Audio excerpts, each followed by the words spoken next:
च्या बातमीकडे मुंबईतल्या गणपती आगमन सोहळ्यात मोठी दुर्घटना घडली आहे। भुलेश्वरच्या गणपतीची 22 फूट उंच मूर्ती तोल गेल्यानं कोसळली आहे। या घटनेमध्ये 5 जण जखमी झाले तर दोघांचा यात मृत्यू झालाय। या मृतांमध्ये भुलेश्वर राजा मंडळाचे अध्यक्ष संकेत नेवशे त्याच्यासोबतच सदस्य ब्रिजेश जोशी यांचा सुद्धा मृत्यू झालाय। दरम्यान या जखमींमध्ये 2 चिमुरड्या मुलींचा सुद्धा समावेश आहे। भायखळ्यावरून भुलेश्वरला ही मूर्ती आणली जात होती। गणेश मूर्ती मंडपापासून फक्त 50 मीटर अंतरावर होती आणि त्याच वेळेस ती कोसळली। या मूर्तीचं संतुलन बिघडल्यामुळे ही दुर्घटना घडल्याचं मानलं जात आहे।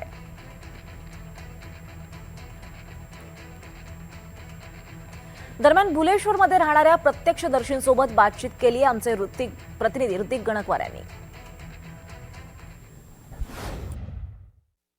आपल्यासोबत आहेत भुलेश्वर येथे जी धक्कादायक घटना घडली त्या घटनेचे बघितलं गेलं तर ते या ठिकाणी घटनास्थळी होते, त्यांनी सर्व डोळ्यांनी बघितलेलं आहे।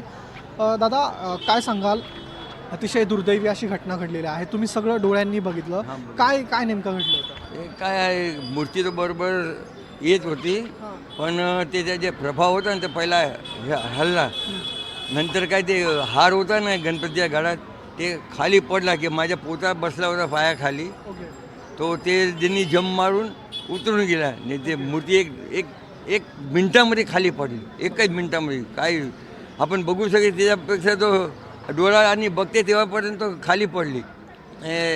3000 किलोचा वजन होता अंदाजित।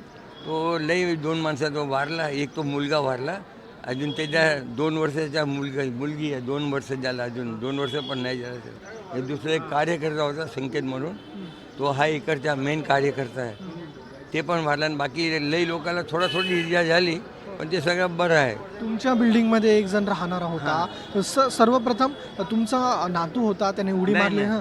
माझा पडोसी होता, त्याने लहानपासून आम्ही त्याला मोठा केला।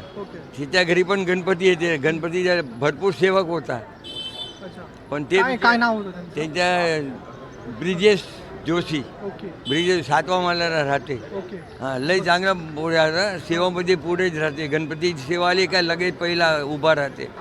तर कुठे होता, म्हणजे मूर्तीच्या जवळ होता? गाडी खेचत होता, हां ट्रॉली खेचत होता तो, ने मूर्ती एकदम खाली पडली लगेच, 1 सेकंडमध्ये पडली। कोणाला माहिती पण नाही पडलं की असं होणार, कोणी विचारला पण नसेल। आता मूर्तिकारचा काही गडबड आहे, बाकी खड्डा तो आहे इथे भरपूर, म्युन्सिपाल्टीच्या इकडे भरपूर खड्डा आहे, तुम्ही बघू शकता। ते पण आहे एक, आता काय होते ते भगवानला माहिती।